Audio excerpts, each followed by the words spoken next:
Hello guys, आप सब लोगों का फिर से स्वागत है मेरे चैनल द फैक्टर में। आज हम बात करेंगे ताजमहल की कुछ ऐसी बातें जो आपने पहले नहीं सुने होंगे।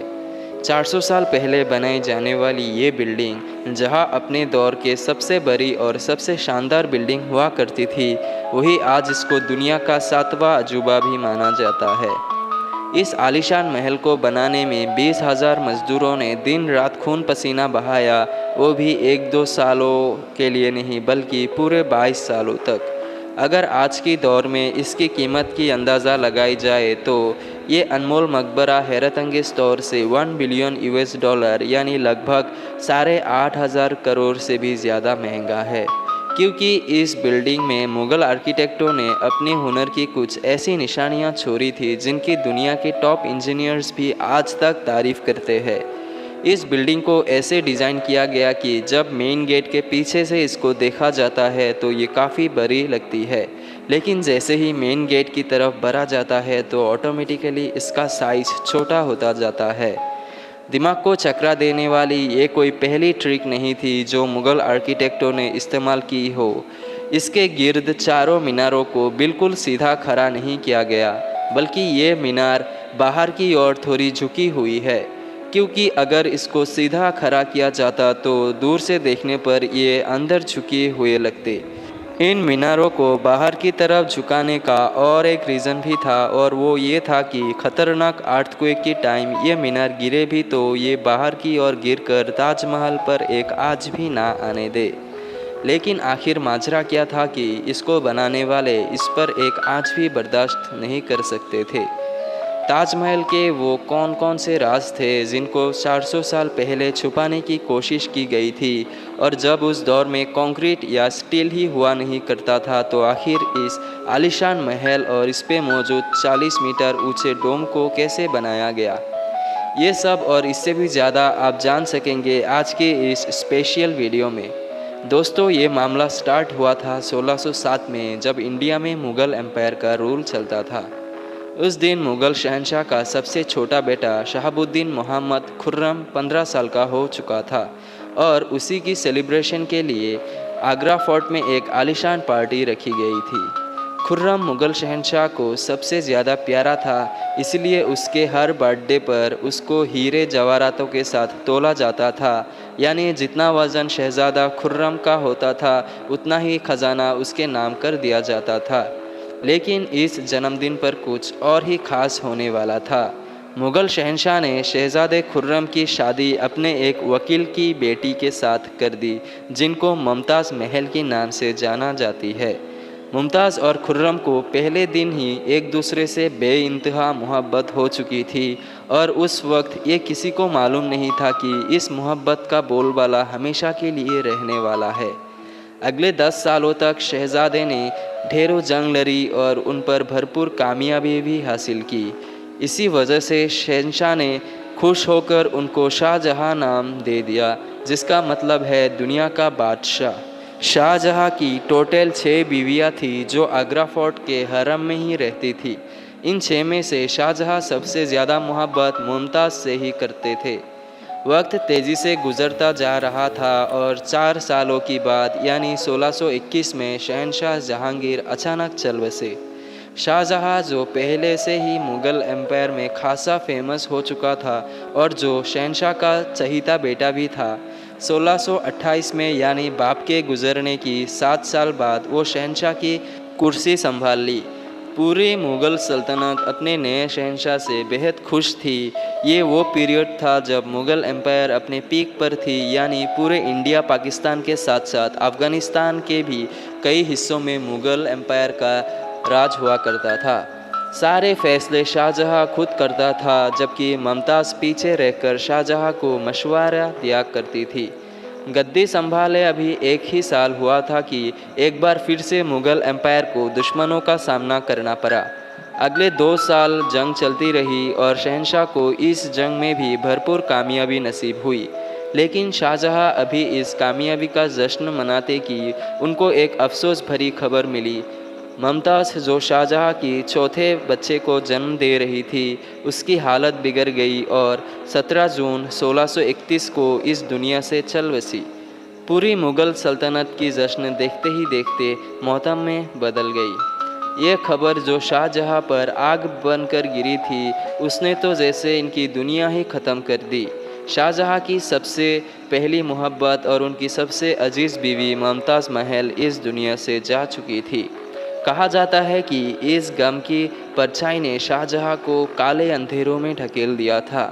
अगले 8 दिनों तक उन्होंने कुछ नहीं खाया और अगले 2 सालों तक वो डिप्रेशन से जूझते रहे।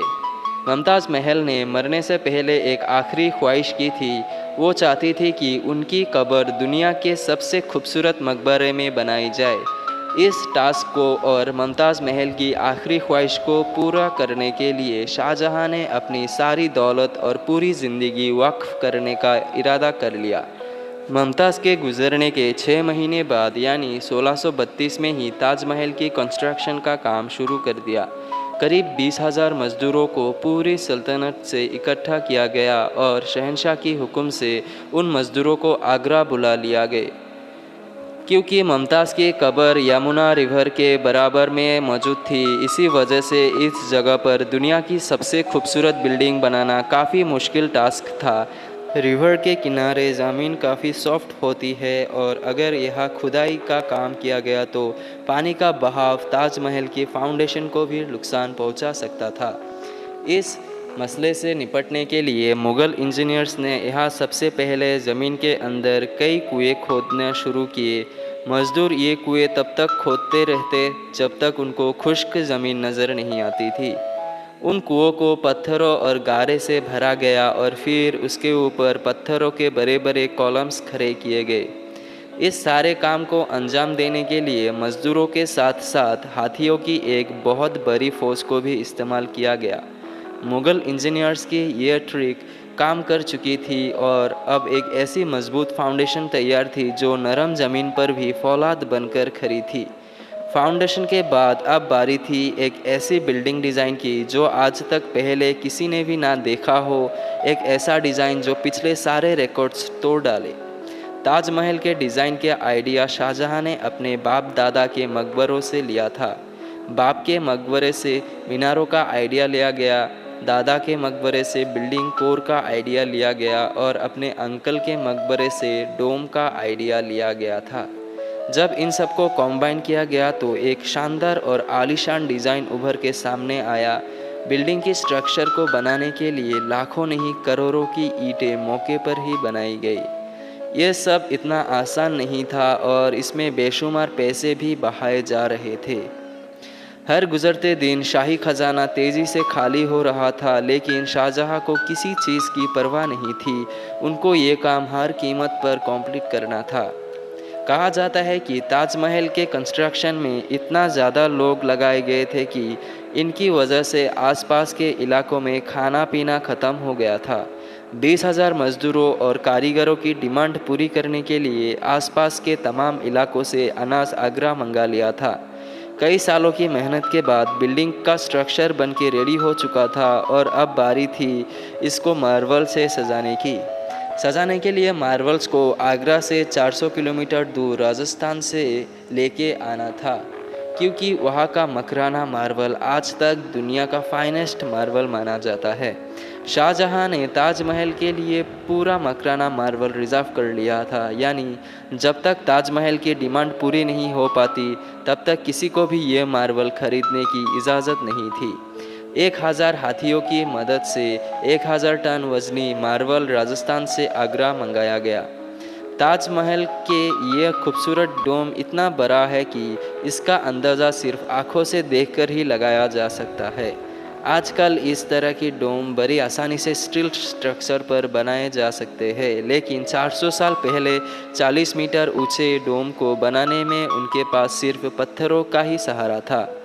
इस डोम को बनाने में मुग़ल इंजीनियर्स ने जो स्ट्रेस कैलकुलेशन की थी, उसकी आज भी इंजीनियर्स बहुत तारीफ़ करते हैं। ताजमहल की फिनिशिंग के लिए इसको पिएट्रा दूरा या परचिनकारी से डेकोरेट किया जाना था।